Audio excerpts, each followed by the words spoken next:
Hello guys, आज के इस क्लास में हम कुछ इम्पॉर्टेंट एप्लीकेशंस को डिस्कस करेंगे। लास्ट क्लास में गाइस मैंने आपको एप्लीकेशन के बारे में बताया था, उसके फॉर्मेट के बारे में बताया था और हमने कुछ एप्लीकेशन देखे भी थे। आज जो हमारे बचे हुए एप्लीकेशन हैं उनको भी हम देखेंगे और वन बाय वन करके हम उन्हें समझेंगे।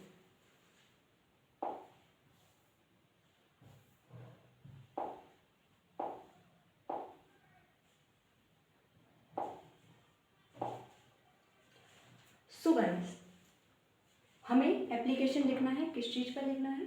Right an application to your principal of your college. College के प्रिंसिपल को लिखना है। Requesting him to make an arrangement for regular evening games and sports. यानी कि हम अपने प्रिंसिपल को एक एप्लीकेशन लिखें जिसमें हम उनसे ये रिक्वेस्ट करें कि वो शाम के खेलों के लिए कुछ अरेंजमेंट्स करें। ठीक है, तो सबसे पहले हम टू लिखेंगे। उसके बाद जिसको भी हम एप्लीकेशन लिख रहे हैं उसका डेजिग्नेशन लिखेंगे, क्योंकि यहाँ हम प्रिंसिपल को लिख रहे हैं, इस वजह से यहाँ पर द प्रिंसिपल आ गया, कॉलेज का नाम आ गया, उसके बाद जगह का नाम आ गया। उसके बाद हमने यहाँ पर सर लिखा। Most respectfully I wish to say that.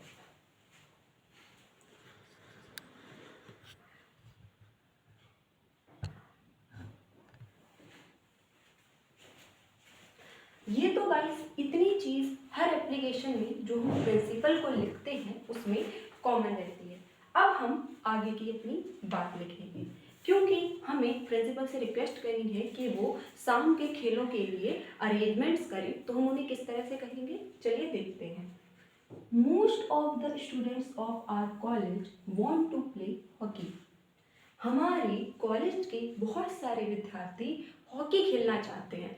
अब आप चाहें गाइस इस हॉकी की जगह पर ना किसी और गेम का भी नाम लिख सकते हैं, बट लेकिन there is no proper arrangement for regular evening games. There is no proper arrangement, कोई भी सही व्यवस्था नहीं है फॉर रेगुलर इवनिंग गेम्स, शाम के खेलों के लिए।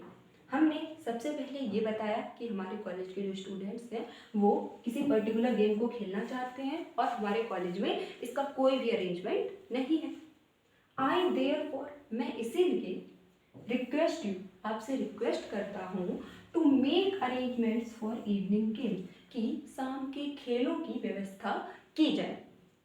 इसके बाद गाइस अगर आप चाहें तो यहाँ पर जो हमारी कॉमन लाइन होती है, आई शैल बी हाईली ऑर्गेनाइज्ड, ये भी लिख सकते हैं। अब राइट साइड में योर ओबीडियंटली XYZ लिखेंगे और लेफ्ट साइड में हम डेट लिखेंगे। काफ़ी इजी एप्लीकेशन है गाइस, ये सिंपल टू द पॉइंट हमने बात कही है और हमारा एप्लीकेशन पूरा हो गया है। हमें अपने प्रिंसिपल से रिक्वेस्ट करनी थी कि इवनिंग गेम्स के अरेंजमेंट किए जाएं। सिंपली हमने सबसे पहले तो उस गेम के बारे में बताया क्योंकि स्टूडेंट्स खेलना चाहते हैं। उसके बाद हमने ये बताया कि इसके लिए कॉलेज में कोई भी अरेंजमेंट्स नहीं है और सिंपली हमने उनसे एंड में कह दिया, I therefore request you to make arrangements for evening games. Simple हमारा ये एप्लीकेशन हो गया। अब हम नेक्स्ट देखते हैं, नेक्स्ट कौन सा टॉपिक है। नेक्स्ट हमारा एप्लीकेशन है write an application to your principal requesting him to make an arrangement for the regular issue of books from the school library. अब गाइस ये वाला जो एप्लीकेशन है और इससे पहले जो हमने एप्लीकेशन पढ़ा था वो दोनों सेम ही हैं। वहाँ पर हम किस चीज़ की रिक्वेस्ट कर रहे थे, गेम्स की रिक्वेस्ट कर रहे थे। यहाँ पर हम किस चीज़ की रिक्वेस्ट कर रहे हैं, यहाँ पर हम कुछ बुक्स की रिक्वेस्ट कर रहे हैं। सिंपली सबसे पहले हम टू लिखते हैं, द प्रिंसिपल लिखेंगे क्योंकि हम एप्लीकेशन प्रिंसिपल को लिख रहे हैं। कॉलेज का नाम लिखेंगे। अब गाइस यहाँ पे जो कॉलेज का नाम है ना, आप कोई से भी कॉलेज का नाम लिख सकते हो, ठीक है। और यहाँ पर जगह, कोई से भी आप जगह का नाम लिख सकते हो, क्योंकि हम एग्जाम में लिख रहे हैं तो जनरली क्या करते हैं, हम जिस स्कूल में पढ़ते हैं उसी स्कूल का नाम लिखते हैं और हम जहाँ रहते हैं उसी की वही जगह लिखते हैं। उसके बाद सर लिखेंगे, most respectfully I wish to say that. अब आगे की चीज जो हमें समझनी है, there is no arrangement for regular issue of books from the school library as the librarian is on long leave.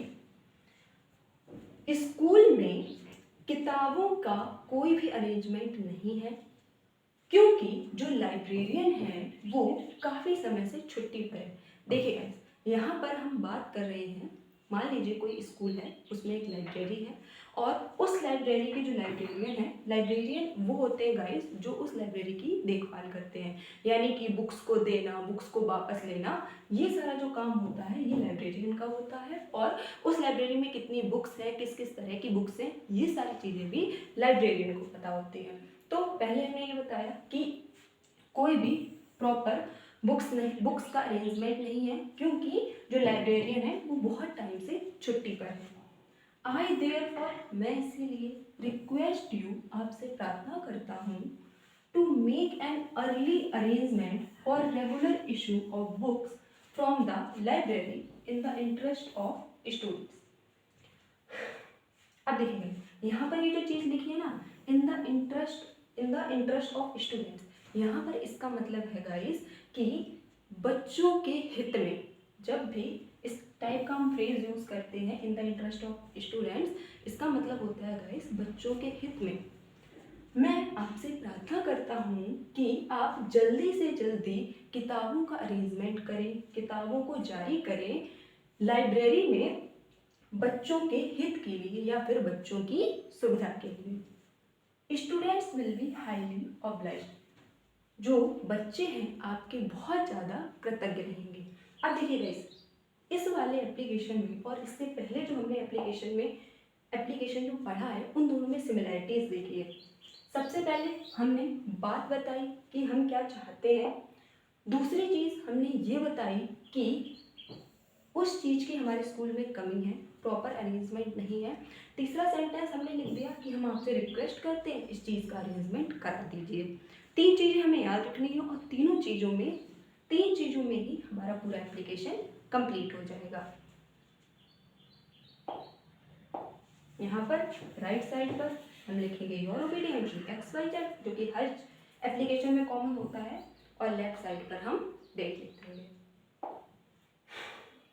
Next guys हमारा एप्लीकेशन है, write an application to the principal oblique librarian of your college informing him that you have lost the book issued to you last week, कि पिछले हफ्ते जो आपको एक किताब दी गई थी, इशूड का यहाँ पर गाइस मतलब है किताब मिलना, जो आपको किताब दी गई थी वो किताब आपसे खो गई है, इस चीज़ की आप इंफॉर्मेशन अपने प्रिंसिपल को दे रहे हैं या फिर आप अपने लाइब्रेरियन को दे रहे हैं। यहाँ पर भी गाइस सेम बात है, जैसे कि कोई कॉलेज है, उसमें लाइब्रेरी है, बच्चे लाइब्रेरी से बुक्स लेते हैं। यहाँ पर क्या हो गया है कि किसी बच्चे ने कोई बुक ली है और उससे वो बुक खो गई है। अब जो भी बुक्स हम लाइब्रेरी से लेते हैं, उन बुक्स को अपने पास नहीं रखना होता है गाइस, उन बुक्स को पढ़ने के बाद हमें दोबारा लाइब्रेरी में जमा करना होता है, और अगर हम ऐसा नहीं करते हैं तो हम पर कुछ ना कुछ फाइन पड़ता है। तो यहाँ पर उसी चीज़ के बारे में बात की गई है। तो सबसे पहले हमने टू लिखा, द प्रिंसिपल या द लाइब्रेरियन लिखेंगे। यहाँ पर ऑब्जेक्ट इसलिए लगा है गाइस कि यहाँ पर अगर आप प्रिंसिपल को लिख रहे हैं तो आप द प्रिंसिपल लिखेंगे, अगर आप लाइब्रेरियन को लिख रहे हैं तो द लाइब्रेरियन लिखेंगे। उसके बाद कॉलेज का नाम डालेंगे, जगह का नाम डालेंगे, सर लिखेंगे, most respectfully I wish to say that, सविनय निवेदन है कि I have lost high school composition by H. Martin. मैंने, देखिए ये लिखा है ना हाई स्कूल कंपोजिशन, ये बुक का नाम है, ये बुक का टाइटल है। मैंने जो M. मार्टिन के द्वारा लिखी गई हाई स्कूल कंपोजिशन है, खो गई है, मुझसे खो गई है। Issued to me last week, जो कि मुझे पिछले हफ्ते दी गई थी, पिछले हफ्ते मुझे मिली थी।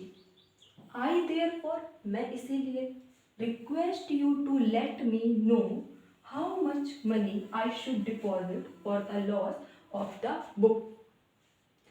इसीलिए मैं आपसे प्रार्थना करता हूँ कि मुझे बताइए कि हाउ मच मनी, कितने पैसे, आई शुड डिपॉजिट, मुझे देने होंगे, शुड डिपॉजिट देने होंगे, for the loss of the book, किताब के खामियाजे के लिए। आई शैल बी हाईली ऑब्लाइज्ड, मैं आपका कृतज्ञ रहूँगा। सीधी सिंपल बात गाइस, हमें टॉपिक दिया गया है कि हमसे किताब खो गई है, उसके लिए एप्लीकेशन लिखना है। सिंपली पहले हमने बता दिया हमसे ये पर्टिकुलर बुक जो है खो गई है। अब आप चाहें गाइस तो इस बुक की जगह पर आप किसी और बुक का भी नाम लिख सकते हो, और यहाँ पे बाई एच मार्टिन लिखा है, ये इसके राइटर का नाम है। किसी भी राइटर का नाम आप लिख सकते हो। और दूसरी लाइन में हमने सिंपल ये कह दिया कि कितना हमें मतलब कि मनी देना है, कितने पैसे हमें चुकाने हैं उस किताब का जो लॉस हुआ है उसके लिए। सिंपली दो बातें कही गई हैं इस एप्लीकेशन में। पहले तो हमने बताया कि हमसे कौन सी बुक खो गई थी, दूसरी चीज कि उसका प्राइस कितना है, मनी कितना लगेगा, वो हमने बता दिया है। ये दो चीज़ें हमें याद रखनी है और ये एप्लीकेशन हमारा कंप्लीट हो गया है। राइट साइड में हम योर ओबीडिएंट क्लिक करके XYZ लिखेंगे एंड लेफ्ट साइड में हम सिंपली डेट को लिख देंगे। अब गाइस हमारा नेक्स्ट जो है ये थोड़ा सा अलग है। अभी तक क्या था गाइस, हम जो एप्लीकेशन लिख रहे थे वो सारे एप्लीकेशन हम प्रिंसिपल को ही लिख रहे थे। इसमें हम हेल्थ ऑफिसर को एप्लीकेशन लिख रहे हैं। Write an application to the health officer of your city, अपने सिटी के हेल्थ ऑफिसर को, यानी कि जो स्वास्थ्य अधिकारी है, हेल्थ यानी कि स्वास्थ्य ऑफिसर अधिकारी है, requesting him to arrange for the cleaningness in your locality. आप अपने स्वास्थ्य अधिकारी को एक पत्र लिखिए और उनसे ये निवेदन कीजिए कि आपकी जो लोकेलिटी है उसमें साफ सफाई रखी जाए, इसके लिए वो अरेंजमेंट करें। तो सबसे पहले हम टू लिखेंगे। टू के बाद गाइस जैसा कि मैंने आपको बताया, जिसको भी हम एप्लीकेशन लिखते हैं उसका डेजिग्नेशन लिखते हैं। प्रिंसिपल को लिख रहे थे तो हम प्रिंसिपल का डेजिग्नेशन लिख रहे हैं। अगर हम हेल्थ ऑफिसर को लिख रहे हैं तो यहाँ पर हेल्थ ऑफिसर लिखेंगे। जगह का नाम हमने डाल दिया, sir most respectfully I wish to say that, सब ने निवेदन है कि या फिर मैं आपसे कहना चाहता हूँ।